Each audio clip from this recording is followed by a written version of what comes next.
Nos encomendamos a Cristo para que con su guía ilumine nuestro camino y práctica espiritual. Bien, vamos a comenzar o a retomar en donde nos quedamos la sesión pasada.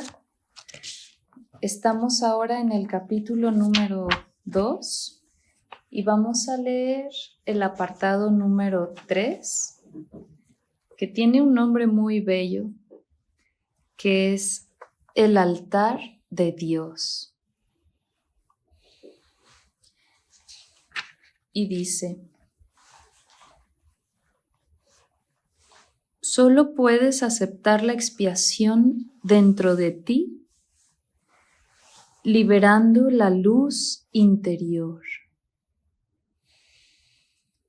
Desde la separación, las defensas se han usado casi exclusivamente para defenderse contra la expiación y mantener así vigente la separación. Generalmente, esto se manifiesta como una necesidad de proteger el cuerpo. Las múltiples fantasías corporales a las que las mentes se entregan proceden de la creencia distorsionada de que el cuerpo puede usarse como un medio para alcanzar la expiación, entre comillas. Percibir el cuerpo como un templo es únicamente el primer paso en el proceso de corregir esta distorsión, ya que solo la altera en parte. Dicha percepción del cuerpo ciertamente reconoce que la expiación en términos físicos es imposible.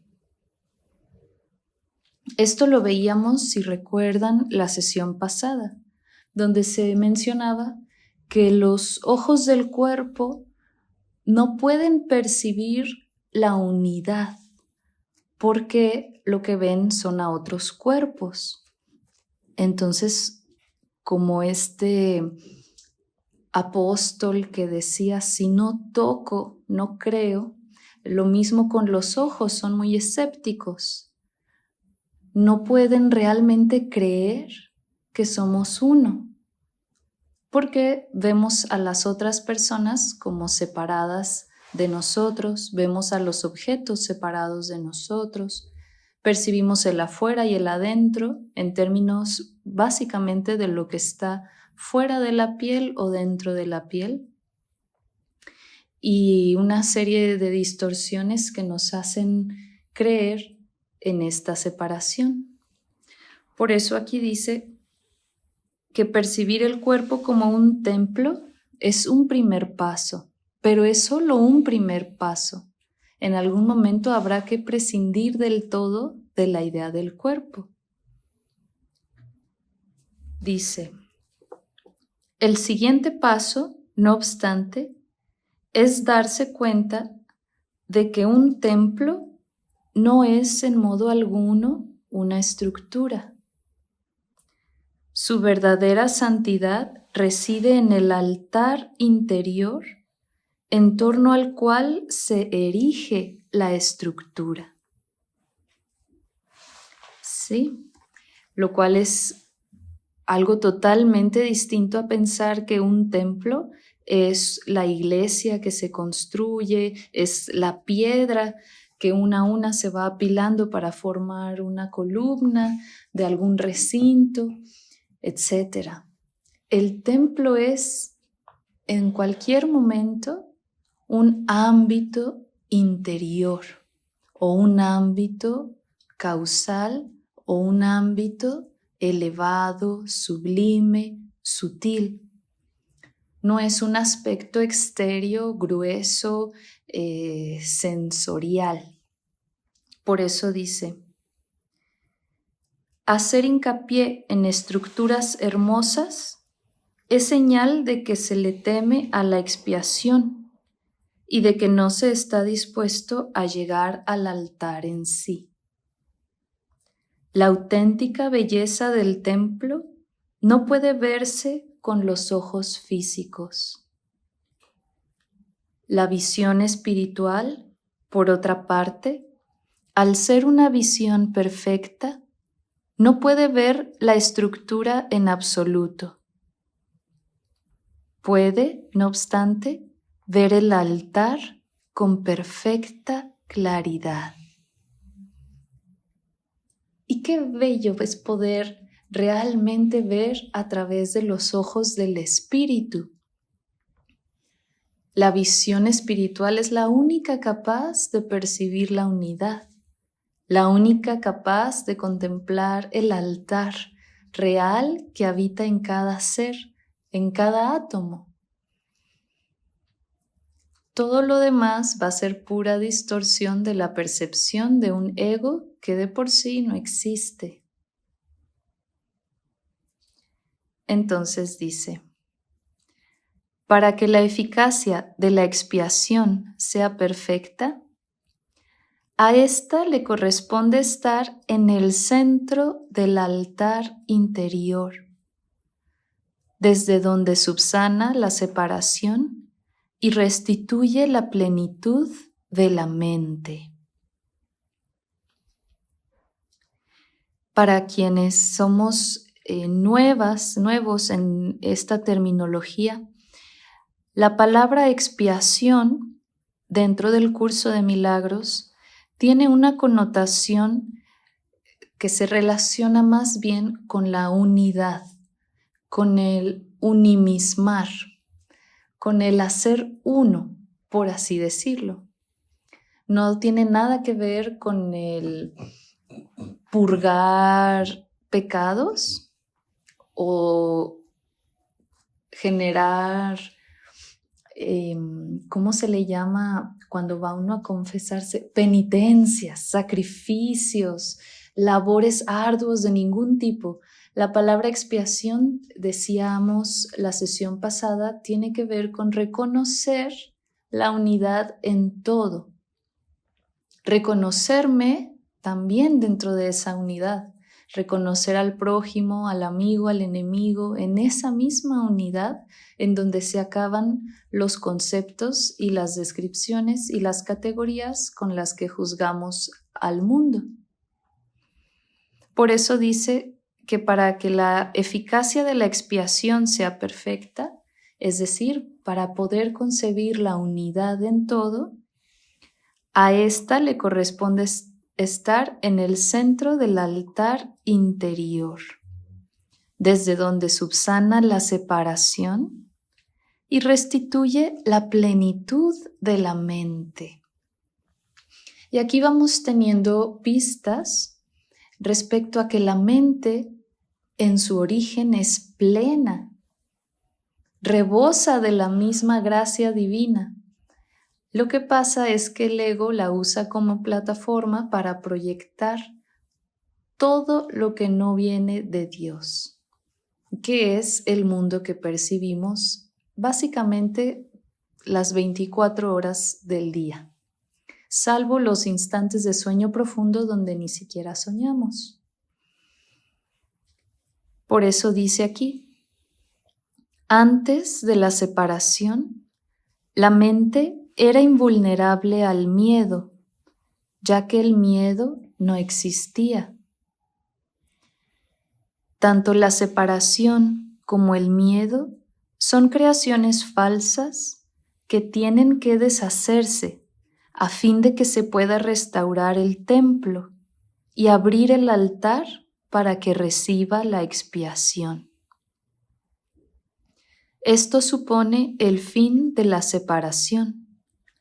Al poner dentro de ti la única defensa eficaz contra todo pensamiento de separación, haciendo de este modo que seas absolutamente invulnerable.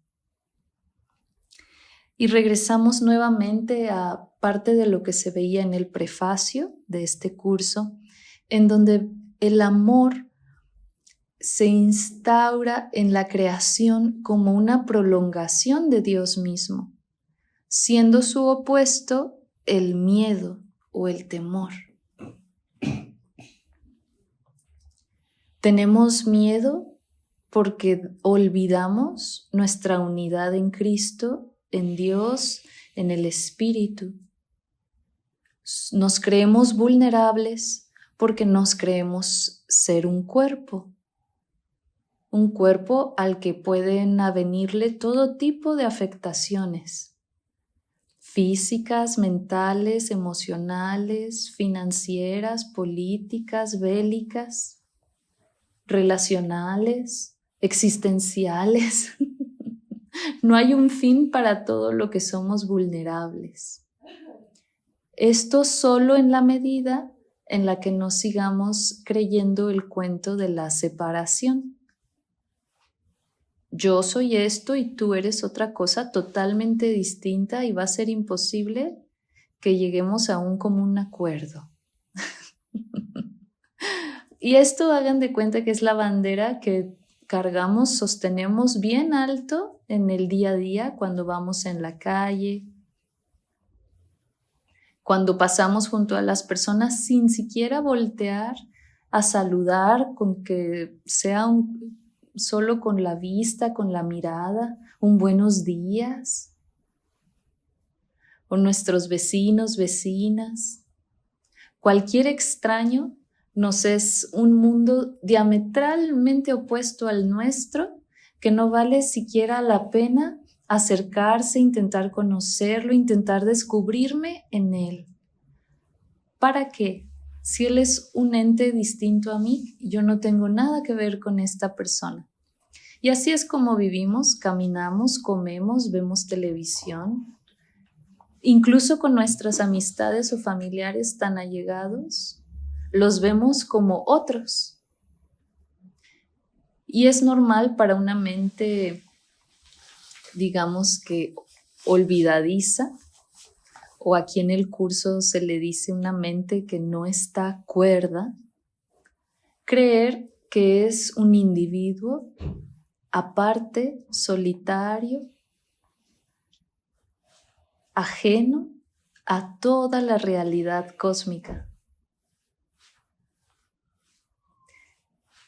Poco a poco se iría abriendo nuestro altar interior, como leemos aquí, para dar paso a esa gracia que es ver la unidad, unimismarme con cualquier entidad, cualquier presente, cualquier circunstancia. Me concibo como parte de ese todo. Me concibo como el todo mismo. Esa es la expiación.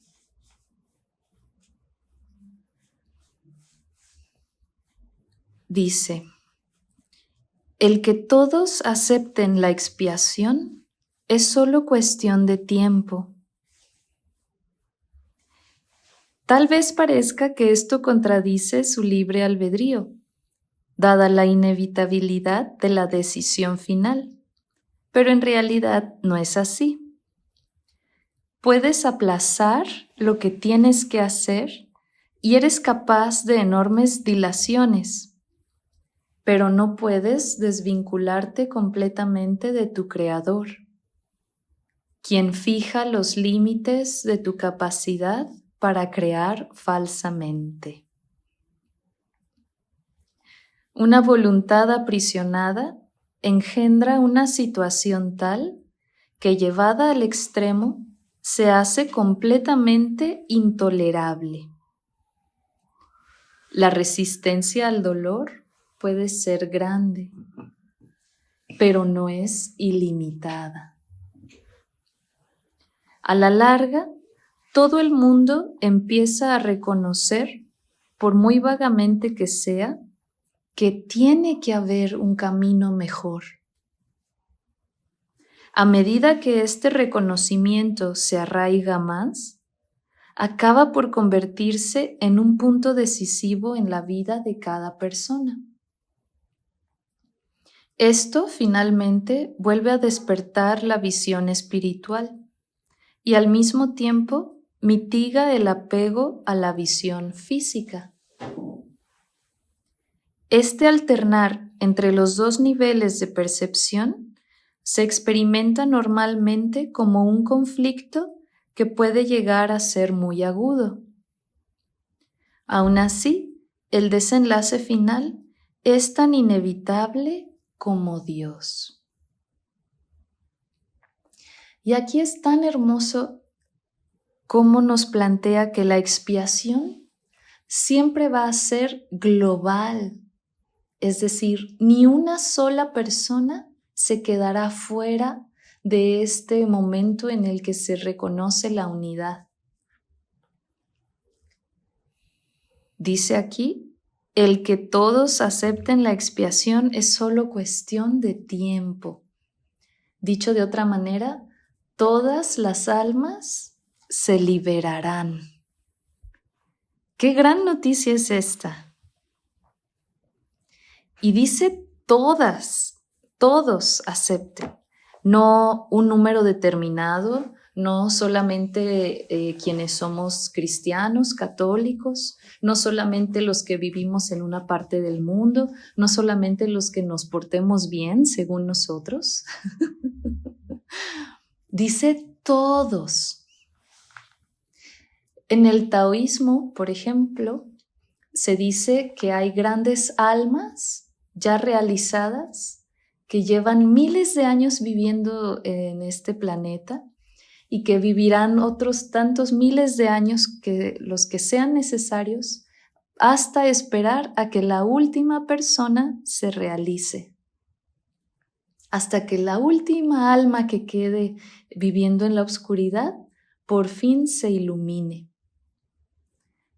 Ellos, por así decirlo, se esperan a cerrar la puerta y van a esperar vidas, eras, quizás, hasta que toda la humanidad despierte.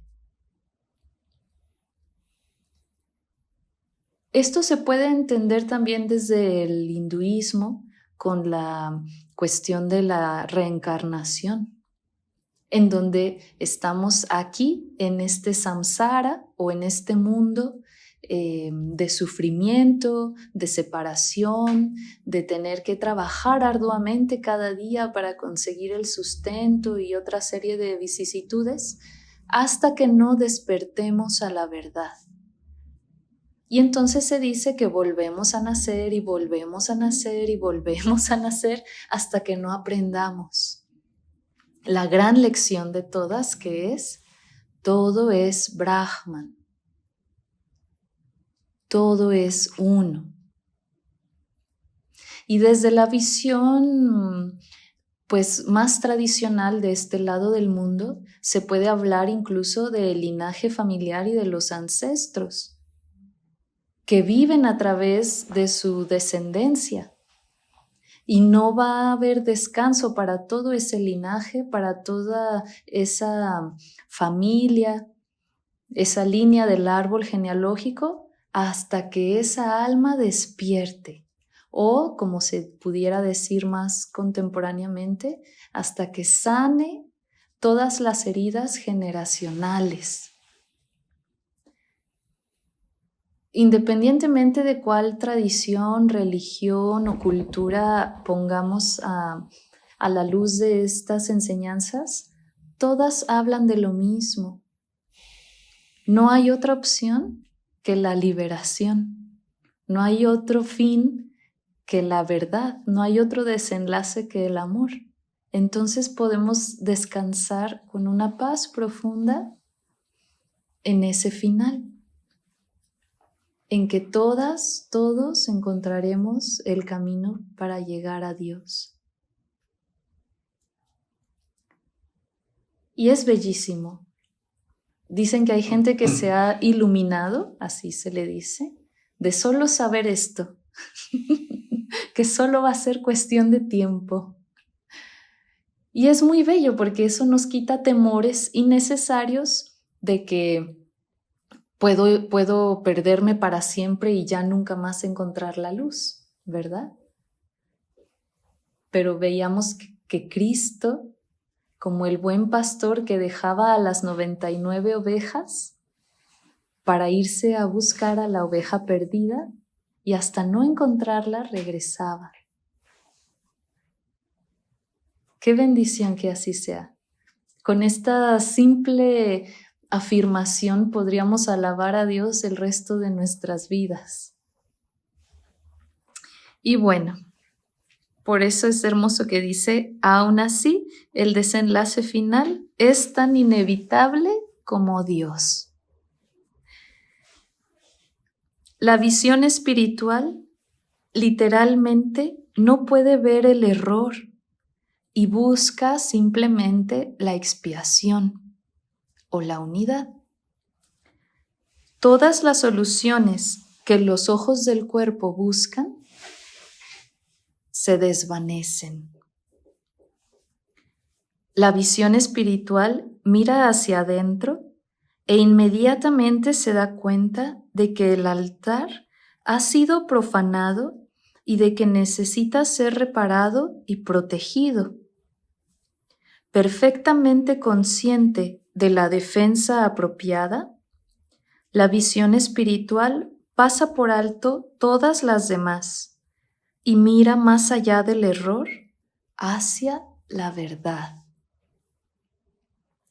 Debido a la fuerza de su visión, pone a la mente a su servicio. Esto restablece el poder de la mente y hace que las demoras le resulten cada vez más intolerables al darse cuenta de que lo único que hacen es añadir dolor innecesario. Se refiere a las demoras en encontrar a Dios, o que queremos postergar, diría el maestro Mauro Kunst. Postergamos esa realización. Por pura causa innecesaria sufrimos y preferimos sufrir antes que encontrar la paz, antes que poner en práctica todo lo que los sabios, santos, místicos, poetas trascendentales, filósofos, metafísicos nos han dicho desde tiempos inmemoriales. Podemos practicar en este preciso instante en vez de seguir postergando y queriendo optar por el hábito de sufrir. Dice, como resultado de ello, la mente se vuelve cada vez más sensible a lo que antes habría considerado solo pequeñas molestias. Entonces es como en el caso de comer mal, que muchas veces lo hemos visto en casa, y ya nos duele el estómago, ya se nos infla el colon, o nos da estreñimiento o nos cae de peso, pero nos acostumbramos a vivir así por alguna razón, hasta que vamos adaptando nuestra dieta y ya vamos cuidando un poco más lo que comemos y va despertando esa sensibilidad bendita que nos dice, prefiero vivir sin este dolor, sin este malestar. Entonces evito ingerir este alimento o cualquier otro hábito, no necesariamente con la comida. Frecuentar cierto tipo de lugares o a cierto tipo de personas que sabemos que a veces nos pueden caer de peso. O mantener una actitud de histeria, de prisa, de rabia, o tomar a pecho todo lo que nos acontece, o criticar, o quejarse. Bueno, hay un sinfín de maneras de vivir mal. Por eso esta llamada es tan bella, dejar de postergar. Y como decía aquí atrás, darse cuenta de que lo único que hacen es añadir dolor innecesario. Todo dolor es innecesario, entonces, ¿para qué seguir sosteniendo una vida así?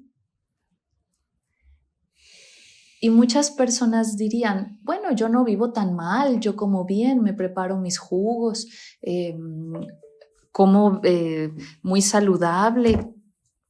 etc. Sin embargo, no sabemos lo que es vivir bien hasta que experimentamos lo que es vivir en presencia de Dios. Si hemos sentido, aunque sea por un instante, la dicha de tener a Dios en el corazón, que se expande el pecho, la mente se despeja, los ojos se iluminan, salen alabanzas de nuestro corazón, el mundo entero se espiritualiza. Es un momento sagrado en realidad. Eso es vivir bien. Y uno puede estar en este estado, lavando trastes incluso, barriendo, manejando, pagando los impuestos. No es necesario estar en ningún templo físico, como lo leíamos al inicio de este apartado. Ahora imaginemos vivir bien todos los días de nuestra vida. Pues qué maravilla, sin ser vulnerables al calor, a la lluvia, al tráfico, a las personas, a los vecinos, a los perros que ladran muy fuerte, a los gatos que tienen muchos pelos. Bueno, todo nos molesta en esta existencia. Entonces dice, los hijos de Dios tienen derecho al perfecto bienestar que resulta de tener perfecta confianza. ¿Confianza en qué? Pues en Dios, en que todo lo que veamos como un error no es, porque estaremos viendo con los ojos del cuerpo. Recuerdan que la visión espiritual no ve ni un solo error en la creación perfecta de Dios. Dice, hasta que no logran esto, se agotan a sí mismos y desperdician sus verdaderos poderes creativos en fútiles intentos de obtener un mayor bienestar valiéndose de medios inadecuados, como el dinero, tener posesiones, fama, riquezas, habilidades, prestigio, una familia, etc. Sin embargo, los medios reales ya les han sido provistos y no requieren esfuerzo alguno por su parte. La expiación es la única ofrenda digna de ser ofrecida en el altar de Dios, debido al valor que el altar en sí tiene. Fue creado perfecto y es absolutamente digno de recibir perfección. Entre Dios y sus creaciones existe una perfecta interdependencia. Él depende de ellas porque las creó perfectas. Les dio su paz para que nada las pudiese alterar ni engañar. Siempre que tienes miedo, te engañas a ti mismo y tu mente no puede servir al Espíritu Santo. Eso te deja hambriento, pues te niega el pan de cada día. Dios se siente solo sin sus hijos y sus hijos se sienten solos sin Él. Tienen que aprender a ver el mundo como un medio para poner fin a la separación. La expiación es la garantía de que finalmente lo lograrán. Y así concluye este apartado maravilloso, profundo, sano, en donde se nos recuerda que estamos aquí solamente para aprender a unirnos. Y si no nos queremos unir porque, ay, ¿cómo me voy a unir con él si vive en la calle y no se ha bañado y ha de tener piojos? ¿Dónde viene ese miedo? de la creencia del ego en la separación. Solo de ahí. Y eso es indicador de la falta de amor. Recordemos que no es real que el amor se pueda ausentar en ningún momento, es solamente el ego que pone de por medio una serie de engaños que nos hacen olvidar nuestra esencia compartida con toda la humanidad, con todos los seres vivos, con todos los seres inertes, con todas las estrellas, gases, átomos del cosmos. Y bien, hasta aquí, ¿hay alguna aportación, algún comentario? ¿Duda? ¿Reflexión? Sí, qué profundo tema nos has dado ahora, porque la verdad, ahorita nomás en lo que te oí, te cambia la manera de pensar, absolutamente. Uno cree que estamos separados, tú allá, yo acá, aún en la misma familia, y esa manera de ver todo como uno, a mí me quitó inmediatamente, esa persona me hizo algo, al otro no lo quiero ni ver porque pues no es muy, como dices tú, mugroso, sucio, etcétera. Y la verdad, si empiezas a ver como que todos somos uno, te cambia mucho la perspectiva de ver el mundo. Como me gustaría que esto lo estuviera oyendo Trump, ¿verdad? Que es un racista de primera. Y fíjate que la verdad que profundo, y te felicito porque a mí en lo particular me has llegado al fondo, y yo creo sí lo voy a seguir practicando y comunicándole a la gente. De todas maneras somos uno. ¿De qué nos sirve estar de presumidos? Mira, yo tengo esto y tú no lo tienes, y estar uno de soberbio, orgulloso, eso no te sirve de nada. Estar todos en el mismo nivel, eso sí. Exacto. Decían, es un dolor innecesario, la soberbia, como has dicho, el orgullo, la vanidad, la avaricia.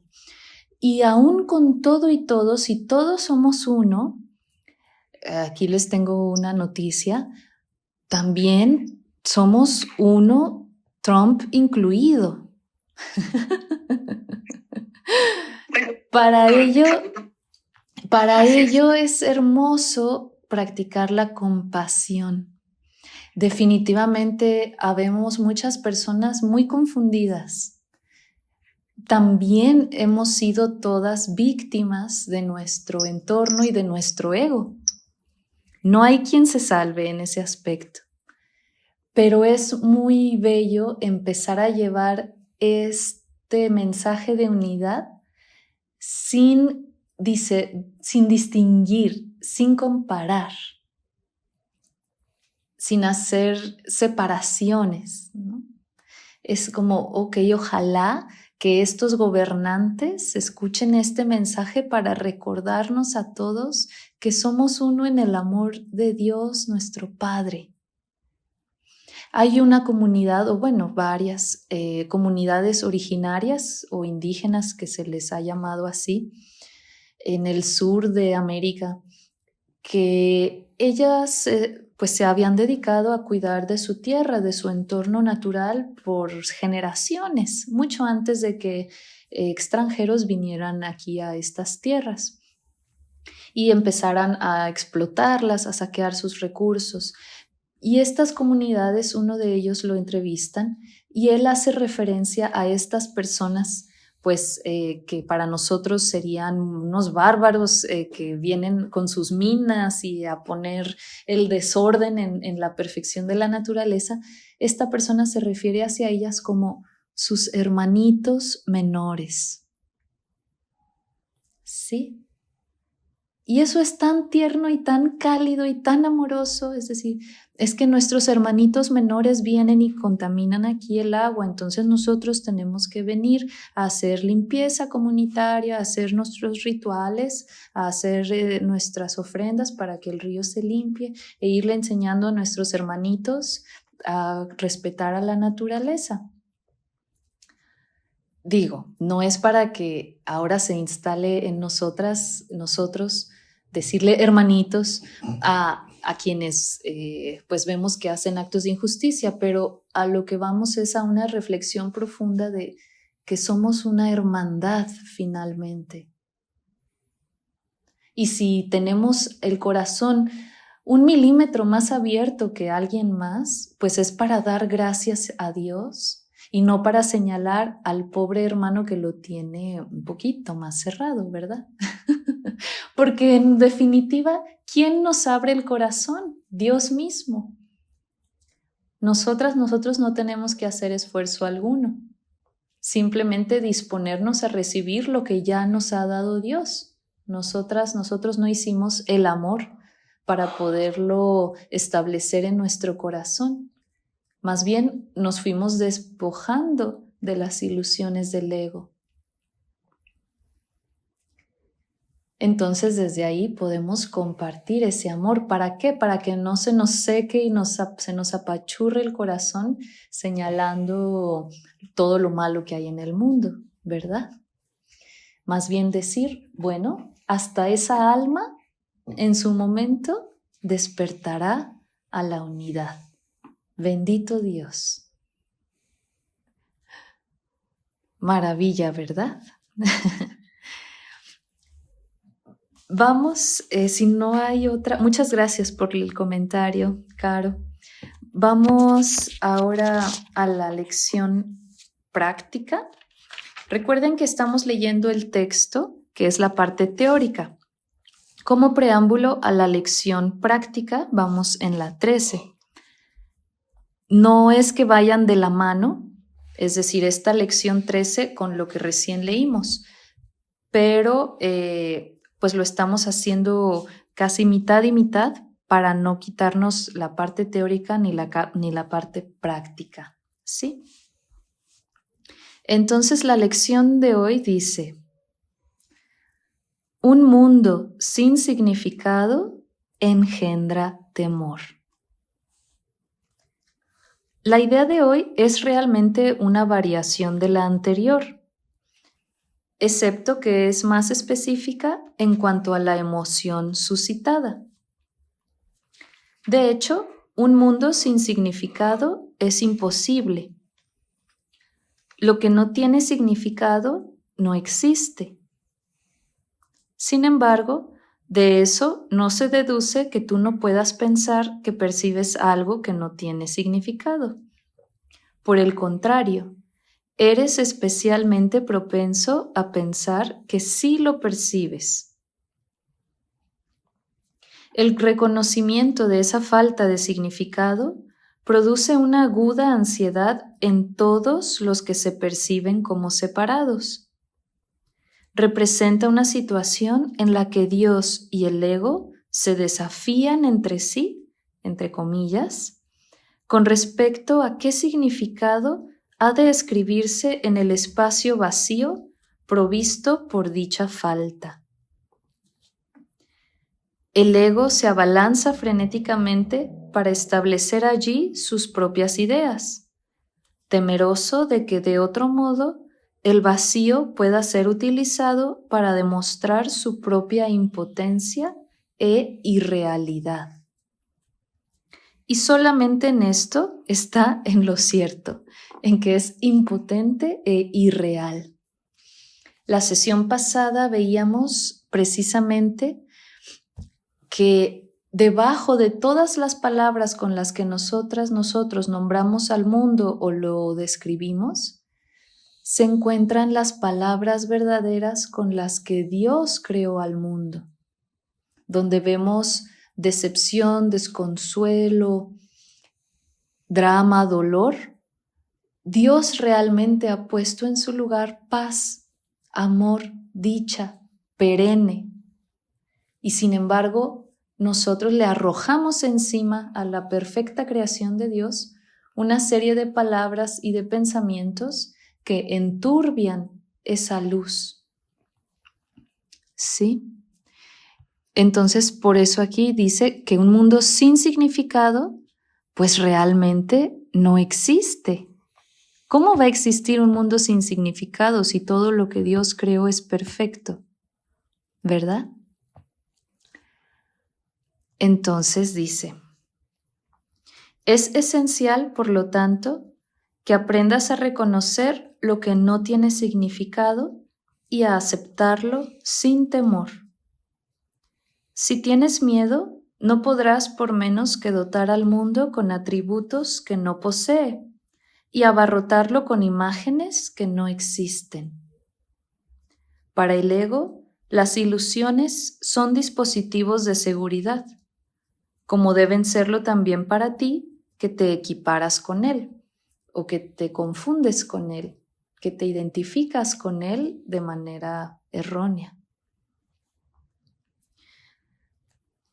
Entonces, si ya le empezamos a poner al presente cualquier adjetivo que no sea perfecto, amoroso, esplendoroso, gozoso, radiante, y lo bautizamos con cualquier adjetivo que no sea ninguno de estos, ya estaremos percibiendo desde el temor que nos infunde el ego. Si estamos diciendo qué día tan tedioso, qué fastidioso, qué acalorado, ay, ya me dio miedo caminar por esta banqueta sola, ay, hay que pagar esto otro y nos ponemos con cara de, pues sí, de decepción, de enfado.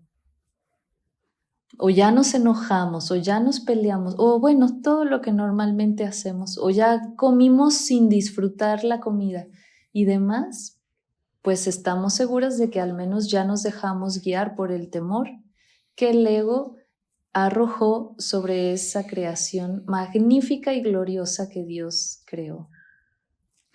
Dice, los ejercicios de hoy, que deben hacerse unas 3 o 4 veces, sin que excedan 1 minuto cada vez, han de practicarse de manera ligeramente distinta de las anteriores.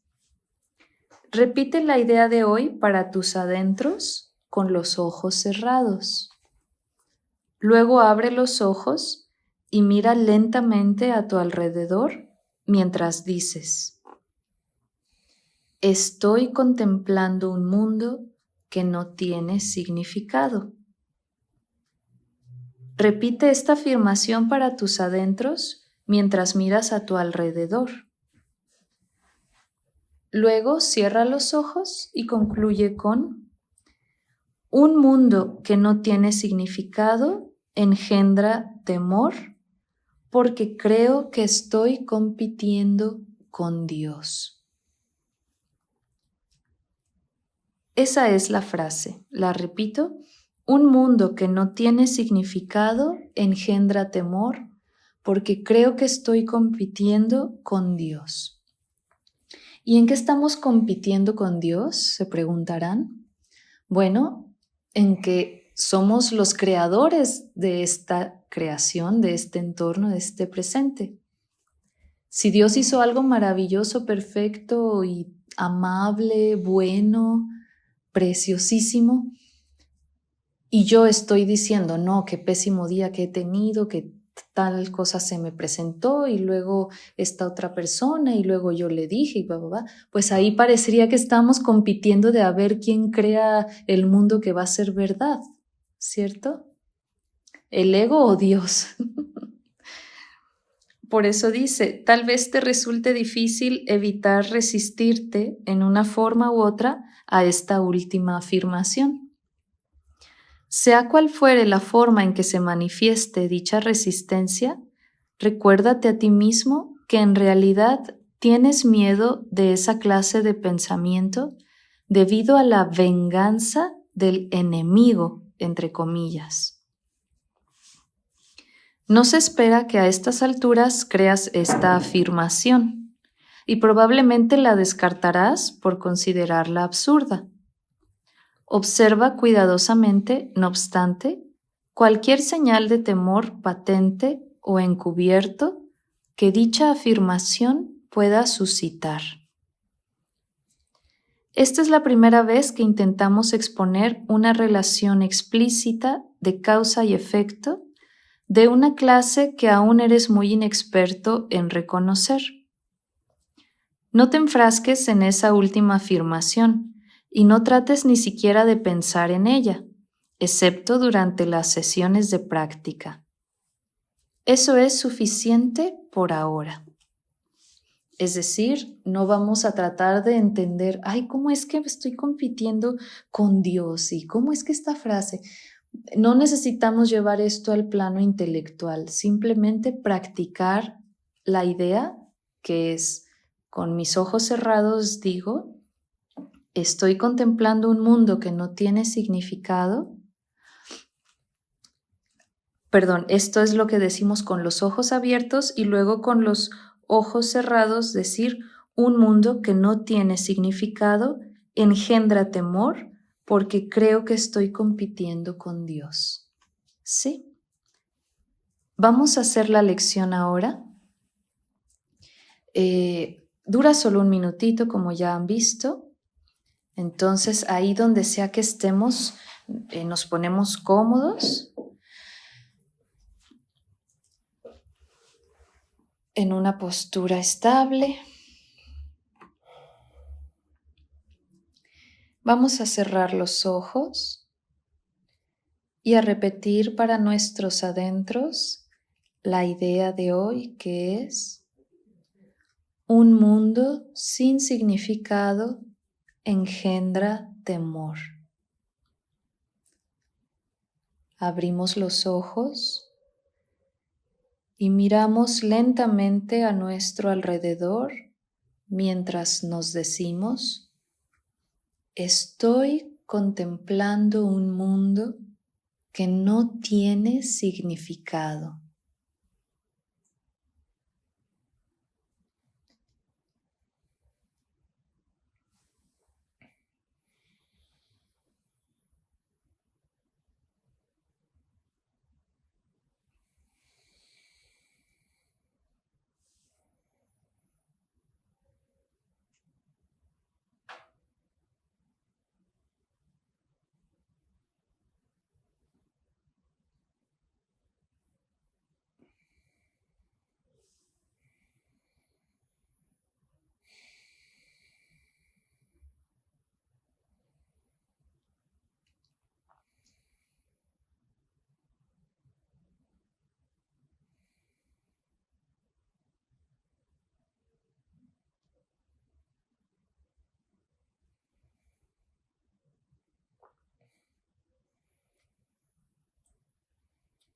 Y vamos a cerrar los ojos nuevamente y a decir para nuestros adentros: un mundo que no tiene significado engendra temor porque creo que estoy compitiendo con Dios.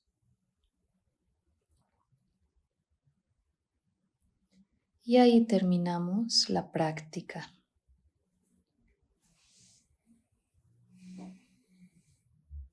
¿Alguien tiene alguna observación, reflexión o vivencia respecto a esta práctica? Sí, adelante.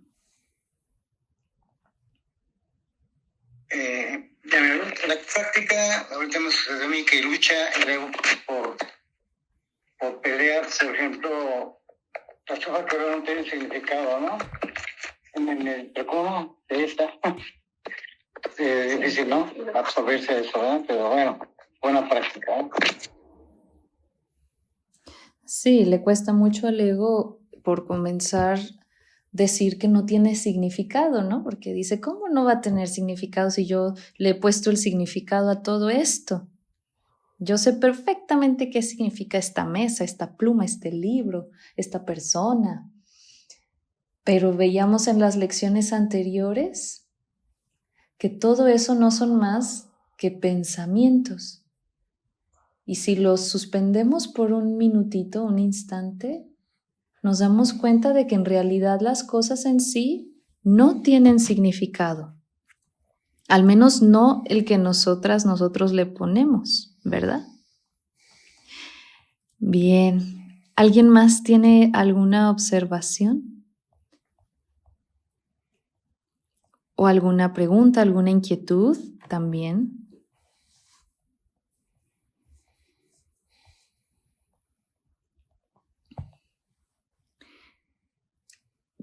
Bien, son lecciones que se ponen un poquito más profundas cada vez, pero aquí lo importante va a ser practicar sin cuestionar o tratar de debatir intelectualmente con estas lecciones, con estas prácticas, ¿sí?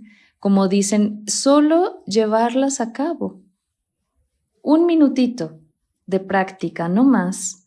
Y aquí nos recomienda 3 veces al día, ¿sí? No hay necesidad de estar todo el día en esta práctica.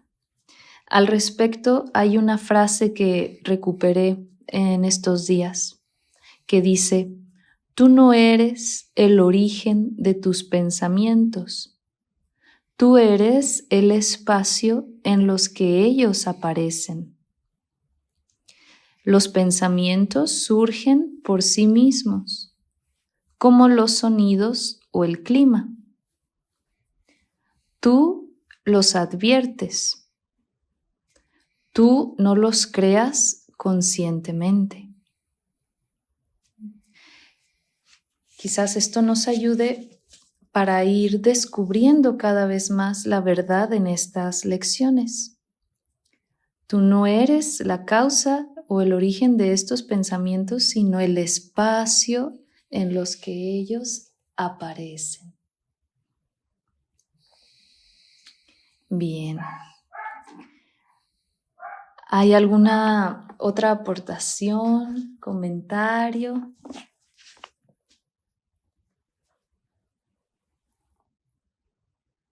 ¿Cómo se sintieron?